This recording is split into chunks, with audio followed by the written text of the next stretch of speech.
Hi, good evening, everyone. इतना अच्छा session था, इतना अच्छा पैनल डिस्कशन था, and after all the experts talking about omni channel, मैं सोच रहा हूँ मेरे पास कुछ बात करने के लिए रहेगा कि नहीं रहेगा. So just want to share my story.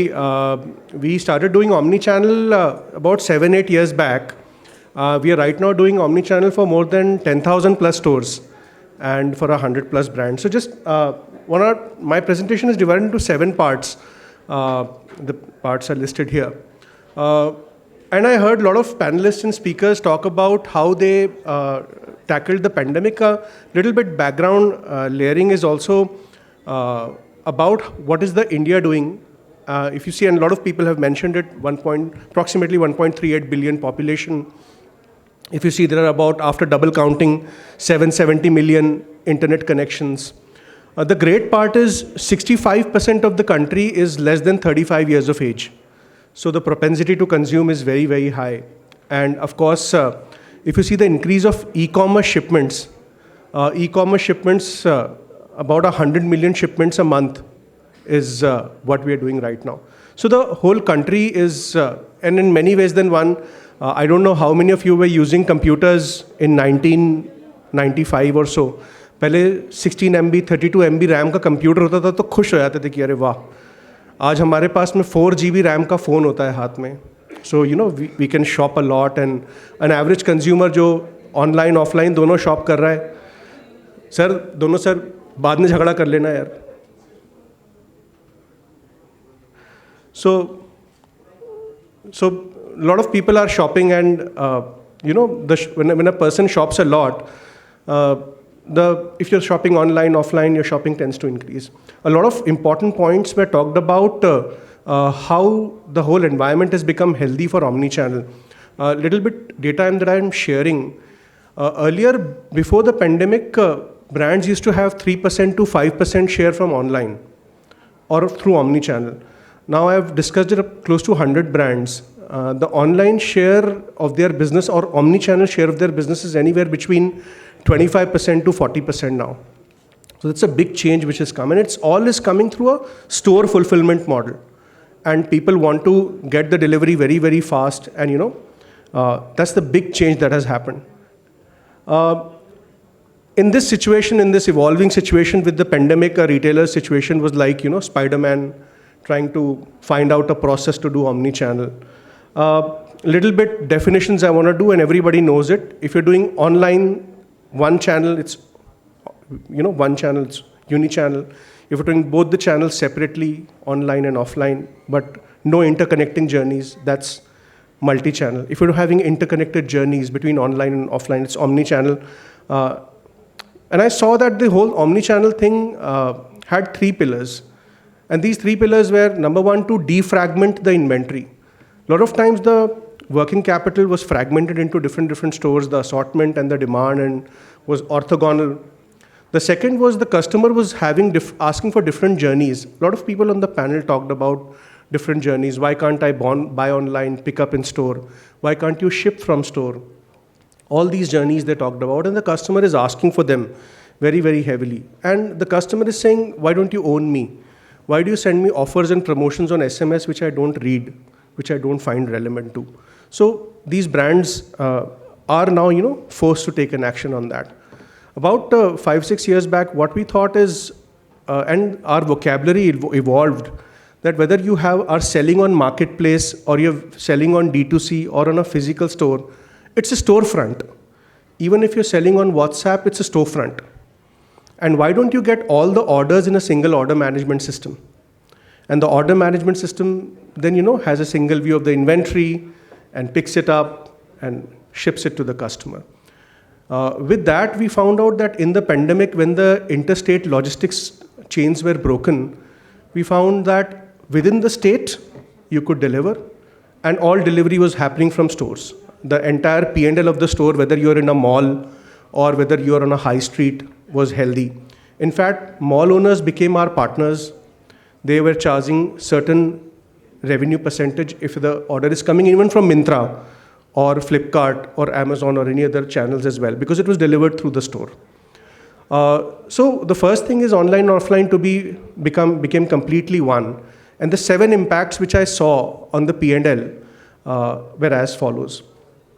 Whenever there was all the channels were moving and there was a visibility of the entire assortment, the working capital became more healthy because the stock was moving faster. The stores were fresh. Everything was getting fulfilled from the store. So the stores did not have a dead stock. And all the marketplaces, Myntra, Flipkart, your D2C, everything was getting fulfilled from the store.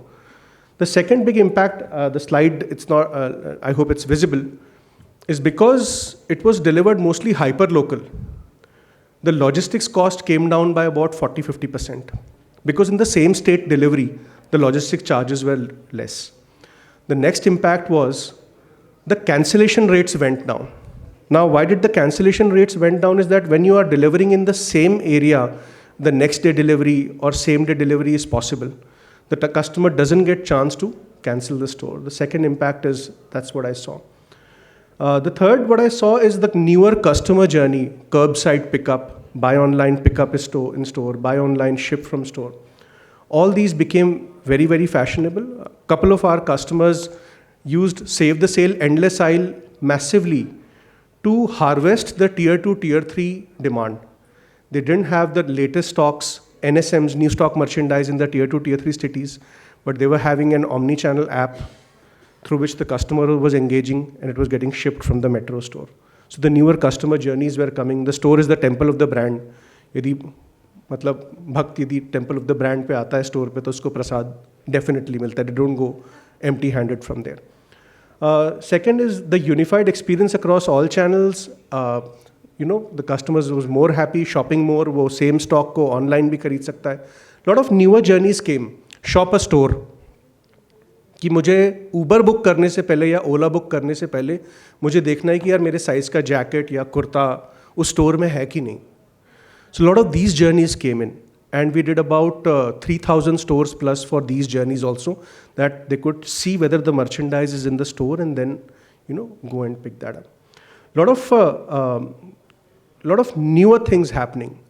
So when we were shipping from store, a lot of our brands did not need to cut cost on people because the same people were used for packaging, for shipping the product, and the orders were coming into the store. So the entire people cost was optimized. The sixth point that we saw is because the promos, you had all the data. So most of the brands could build a customer data platform and offer the right promotions, what is relevant to the customer, what could be the next best action, NBA, for the customer, where the customer would like to, or is the right stage to transact at this level. And lastly, that I would want to mention is all that was done, that we saw was on the cloud.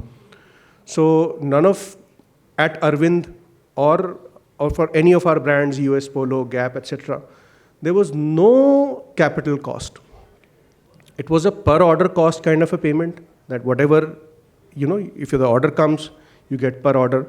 So the entire capex was reduced. And we moved higher from there into a newer framework, is what we call it as, the connect, converge, and converse. We could connect all the online and offline journeys, converge them, cross-cutting journeys, and have the conversation with the customer. With that, I saw approximately a 5x increase and more on our platform in the post-pandemic and the newer India trend of buying, which is happening. Earlier, 3 years back, nobody used to talk omnichannel. I used to talk omnichannel and they used to say, yeah, baad mein aana types. But now everybody is talking more omnichannel than I can talk omnichannel. It's a fantastic change that I can see in the way data is being analyzed, the way they are putting the right inventory in the right place where the demand is coming from. It's fantastic. And all channels getting fulfilled from the store P&L is becoming very, very healthy. So overall, some positive things. I also feel that this wave has created a new partnership wave where malls, marketplaces, D2C, all are partnering actually to bring this, to enable the customer. The customer has been always omni-channel, but the retailer was not omnichannel. Thank you for patiently listening to me. My equals, my betters, thank you very much. Good evening.